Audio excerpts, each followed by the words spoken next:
Assalamualaikum warahmatullahi wabarakatuh. Sahabat channel Jawahir Mansuri, semoga kita selalu diberikan kesehatan oleh Allah Subhanahu wa taala, diberikan nikmat iman dan Islam, rezeki yang halal dan thayyiban, rezeki yang barakah dan berlimpah.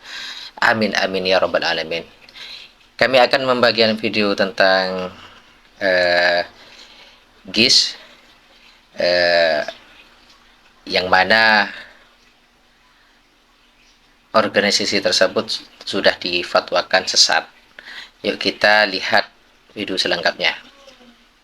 Dalam beberapa minggu kebelakangan ini, Ikhwan Global Sendirian Berhad atau Global Ikhwan Service and Business Holdings Sendirian Berhad (GISBH) menjadi topik hangat diperkatakan di media sosial selepas tuduhan mengaitkan syarikat itu dengan penglibatan dalam eksploitasi kanak-kanak di salah sebuah rumah kebajikannya. Bagaimanapun, GISBH menafikan sekeras-kerasnya dakwaan tersebut dan menyatakan komitmen untuk memberikan kerjasama sepenuhnya kepada polis dan Jabatan Kemajuan Islam Malaysia (JAKIM). Global Ikhwan Service and Business Holdings atau singkatannya GISBH merupakan sebuah konglomerat yang ditubuhkan pada tahun 2010.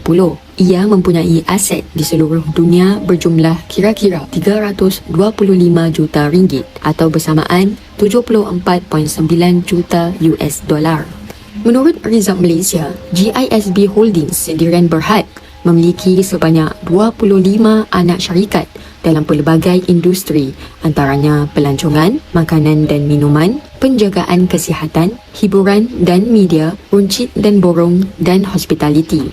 Antara perniagaan yang diceburi merangkumi pasar raya, kedai mini, kedai roti, 120 restoran dan perniagaan lain di merata Malaysia, Timur Tengah, Eropah dan China. Konglomerat ini mengendalikan rangkaian sebanyak 415 cawangan perniagaan di 20 negara di Asia, Eropah, Afrika dan Australasia seperti yang dilaporkan oleh media tempatan. Maka tidak hairanlah jika GISB dapat menjana pendapatan tahunan sebanyak 187 juta ringgit setanding dengan jumlah anak syarikat mereka yang tersenarai secara awam. GISB Holdings mempunyai restoran halal Malaysia di Sydney, Singapura, Dubai, Bangkok, London dan Kahira serta perniagaan lain di Perancis, Rusia dan Guangzhou, China dan juga perniagaan makanan berjenama Ikhwan. GISB Holdings telah dikaitkan dengan gerakan Al-Arkam yang telah dibubarkan dan ajarannya diharamkan oleh kerajaan Malaysia pada tahun 1994. Mari kita lihat bagaimana Al-Arkam berkembang menjadi GISB Holdings. Setelah 3 tahun dalam tahanan, pengasas Al-Arkam, Ash'ari Muhammad, dibebaskan pada tahun 1997. Beliau menukar nama Gerakan Darul Arkam kepada Rufaqa Corporation Sendirian Berhad.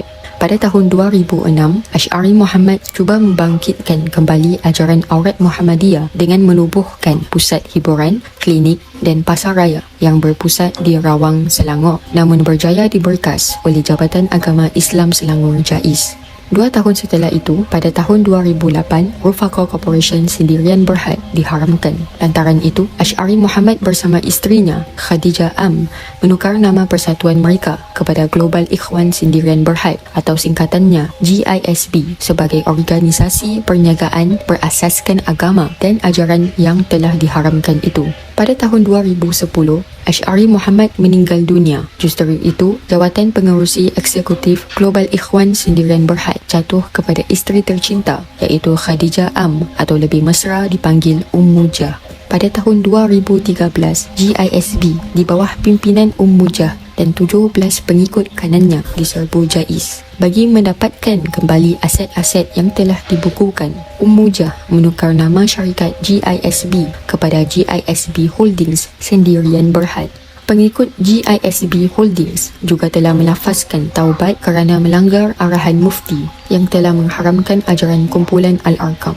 Setelah kematian Mujah pada tahun 2015, orang kanan beliau iaitu Muhammad Rasidi Abdullah dilantik untuk memimpin GISB Holdings sehinggalah jawatan pengerusi eksekutif tersebut dijawat oleh Nasiruddin Muhammad Ali. GISB Holdings mengakui adanya kaitan dengan Al-Arkam tetapi kini menggambarkan diri mereka sebagai konglomerat Islami berdasarkan amalan Muslim. Pada 11 September 2024, pihak polis telah menjalankan serbuan Ops Global antara jam 6 hingga 11 pagi di 18 rumah kebajikan di Selangor dan 2 rumah kebajikan di Negeri Sembilan yang dikendalikan GISB Holdings. Pihak polis berjaya menyelamatkan seramai 402 kanak-kanak dan remaja berusia antara 1 hingga 17 tahun dari 20 rumah kebajikan tersebut. Mangsa disyaki menjadi mangsa eksploitasi, pengabaian dan penganiayaan. Terdapat dakwaan bahawa beberapa kanak-kanak telah diliwat oleh penjaga mereka dan dipaksa melakukan perkara yang sama terhadap orang lain.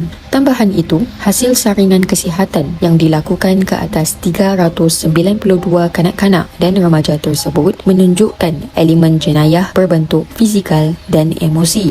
Menurut Inspektor Jeneral Polis Tan Sri Razaruddin Hussain, hanya 2 daripada 20 rumah kebajikan tersebut mempunyai lesen operasi dari Jabatan Kebajikan. Beliau turut menambah bahawa pihak polis mempunyai sebab untuk mempercayai bahawa anak-anak tersebut merupakan keturunan dari ahli GISB.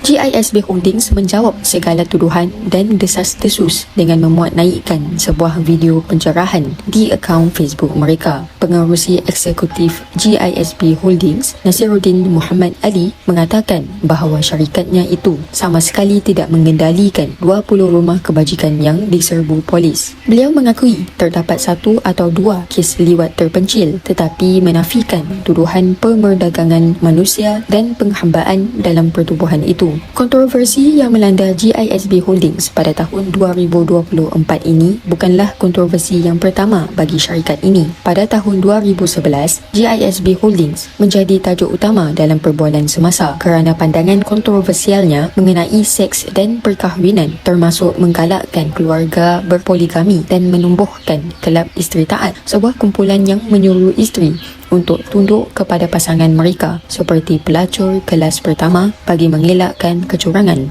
GISB Holdings juga cuba untuk menyebarkan idea songsang mereka ini di Singapura yang mana ditentang keras oleh Majlis Ugama Islam Singapura MUIS, beberapa badan dan pemimpin masyarakat Melayu Islam Singapura. Selepas MUIS, kini lagi beberapa badan dan pemimpin masyarakat Melayu Islam menyelar ura-ura hendak menubuhkan kelab isteri taat di Singapura. Antara lain, mereka berpendapat kelab itu boleh merosakkan kemajuan yang diraih para pemimpin dan badan-badan Melayu untuk memartabatkan kaum wanita dan institusi keluarga di negara ini. Mereka berkongsi pandangan mereka itu kepada wartawan kami Roslinda Rahmat semasa satu majlis anjuran jamiah petang tadi. Konsep kelab yang diajukan tidak sesuai dan tidak relevan dalam konteks masyarakat Singapura, dan saya rasa pada keseluruhannya dalam konsep masyarakat Islam, kerana ia mengajukan satu konsep yang amat sempit. Islam suruh semua orang taat pada suami, itu memang disuruhnya. Jadi kita nak analyse taat tentang apa tu. Ia akan mungkin merendahkan darjat dan juga taraf kaum wanita di Singapura ini, dan akan mungkin memperkecilkan usaha yang telah kami adakan selama ini untuk meningkatkan taraf dan memastikan bahawa wanita di Singapura berdikari dan boleh maju. Hanya akan menimbulkan kekeliruan, kerana kalau kita nak buat satu kelab tu haruslah melibatkan kaum suami juga, bukan hanya kelab untuk isteri, kerana kita tahu yang perkawinan itu adalah satu partnership ataupun perkongsian. Serbuan pada 11 September 2024 di 20 rumah perlindungan GISB Holdings bukanlah satu-satunya operasi yang dijalankan oleh pihak polis. Selepas itu, pihak polis turut menyerbu dan menutup restoran, kedai langsir, pasar mini, kedai bakeri dan sebuah kilang memproses kuih tiaw di Serkam dan sebuah pejabat pengurusan. Kebanyakan premis yang diserbu bagaimanapun telah dikosongkan, termasuk 2 buah banglo yang dijadikan rumah amal GISB Holdings di Kerubung, Melaka Tengah. Di Kelantan, Puluhan buku berkaitan doktrin yang diperjuangkan GISB Holdings telah dijumpai tertanam di tepi sungai berhampiran kediaman pertubuhan itu di Kampung Panji, Kota Bahru, Kelantan. Selain ditanam, ada juga buku-buku yang dipercayai telah dibakar bagi menghapuskan bukti dan mengelak daripada dirampas pihak berkuasa. Bukti tersebut diperoleh menerusi serbuan di sebuah penempatan keluarga pengurusan tertinggi GISB Holdings di kampung itu yang menempatkan 3 buah rumah dipercayai dihuni 30 orang termasuk isteri kedua dan lebih 20 kanak-kanak. Di Melaka pula, ratusan buku dan barangan berkaitan ajaran sesat Al-Arkam turut ditemukan dalam serbuan yang dilakukan ke atas 19 premis berkaitan GISB Holdings termasuk 12 keping gambar pengasas Al-Arkam Asy'ari Muhammad, 138 buku berkaitan Al-Arkam dan zikir aurat Muhammadiyah. Menurut Ketua Polis Negara Tan Sri Razaruddin Hussain, Polis Diraja Malaysia PDRM telah membekukan 153 akaun bank berkaitan GISB Holdings bernilai lebih RM880,000. 16 kenderaan pelbagai jenis dianggarkan bernilai RM2.7 juta juga telah disita pihak berkuasa. Selain wang dan harta benda, polis juga merampas 26 ekor haiwan terdiri daripada 9 kuda, 14 arnab serta 3 burung merak. Isu GISB Holdings turut mendapat perhatian Sultan Selangor, Sultan Sharafuddin Idris Shah yang menzahirkan rasa kesal dan kecewa kerana beberapa premis GISB Holdings di negeri tersebut telah beroperasi tanpa pendaftaran untuk tempoh yang lama. Baginda menitahkan agar premis-premis berkenaan ditutup segera dan dilarang daripada meneruskan operasi. Pada 20 September 2024, Jawatan Kuasa Fatwa Negeri Perlis memutuskan bahawa kepercayaan dan ajaran dalam GISB Holdings mengandungi unsur ajaran sesat, khususnya batiniah, dan ajaran tersebut juga merupakan kesinambungan daripada ajaran Al-Arkam yang telah difatwakan sesat pada tahun 1994. Berdasarkan siasatan yang telah dijalankan, kumpulan GISB Holdings dipercayai berpegang kepada kepercayaan mengkultuskan pemimpin mereka atau tokoh-tokoh agama sehingga melampaui batas, iaitu dengan meletakkan kedudukan mereka setaraf dengan Nabi SAW atau mempercayai mereka memiliki keajaiban dan mengetahui perkara ghaib seolah-olah seperti Tuhan. Kesemua ini merupakan fahaman yang bersifat batiniah, menyeleweng dan sesat.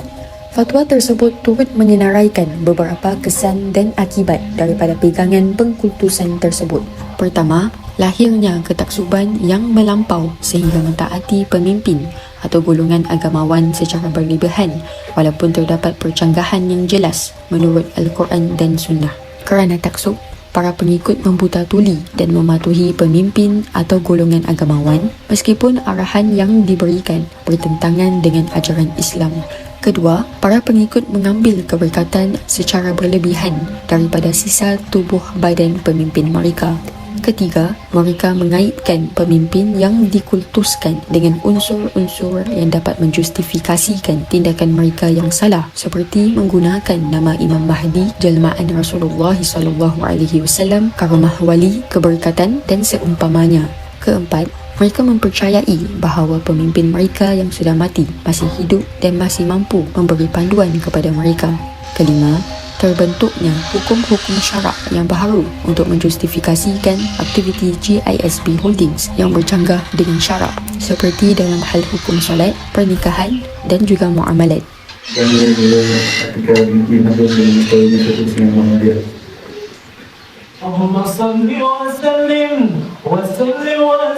Aku nikah akan dikau dengan Siti Aminah binti Mi'an yang berwakil wali bapaknya kepadaku dengan mas kawin satu pusingan aurat Muhammadiyah. Menikah Siti Aminah binti Mi'an dengan mas kawin satu pusingan aurat Muhammadiyah. Jawatan Kuasa Fatwa Perlis turut menyimpulkan bahawa model ekonomi yang diamalkan oleh GISB Holdings bukanlah model ekonomi Islam yang sebenar, malah bercanggah dengan prinsip ekonomi Islam. Ini kerana ia mengandungi unsur penindasan dan perhambaan terhadap mereka yang terlibat serta eksploitasi terhadap ahli, kanak-kanak, wanita dan keluarga demi kepentingan pihak yang dikultuskan. Terdapat dakwaan bahawa para pekerja GISB Holdings tidak dibayar gaji. Jawatan Kuasa Fatwa Perlis menyarankan agar masyarakat Islam membantu memulihkan ahli-ahli GISB Holdings yang ingin keluar dari kesesatan tersebut. Peruntukan zakat di bawah kategori Fisabilillah, Al-Riqab dan Fakir Miskin boleh digunakan untuk membantu pemulihan mereka, seperti melalui pembiayaan pendidikan yang betul, pembinaan semula kehidupan, perlindungan keselamatan dan pembiayaan dakwah permunian akidah. Sekolah-sekolah dengan manhaj Ahli Sunnah wal Jamaah yang sebenar perlu membantu dalam mendidik anak-anak GISB Holdings. Selain itu, badan-badan swasta juga digalakkan memberikan peluang pekerjaan agar mereka ahli-ahli GISB Holdings dapat menjalani kehidupan seperti masyarakat Islam yang lain. Pada masa yang sama, semua pihak perlu memantau bagi memastikan mereka tidak kembali kepada ajaran sesat tersebut. Masyarakat Islam secara keseluruhan perlu bersikap positif dalam usaha membantu bekas-bekas ahli GISB Holdings untuk keluar dari belenggu kesesatan tersebut. La ilaha illallah Muhammadur Rasulullah ya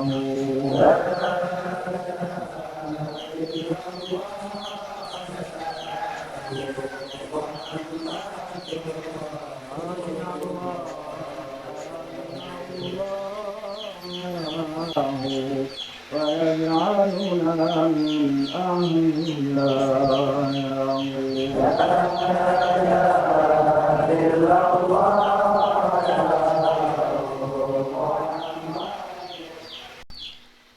Ya, begitulah tentang GISB Holding yang difatwakan oleh pemerintah Malaysia telah sesat. Jadi kita telah mengetahui banyak tentang GISB Holding, sejarahnya, perekonomiannya dan ajarannya. Semoga kita berada dalam lindungan Allah Subhanahu wa taala, selalu diberikan iman yang tebal, iman yang kuat, berada di jalur yang lurus ahli sunnah wal jamaah. Cukup sekian saja dari kami. Manakala ada kesalahan dan kekurangan, kami sebagai manusia biasa tidak luput dari salah dan lupa. Wallahul muwafiq ila aqwamit thoriq. Assalamualaikum warahmatullahi wabarakatuh.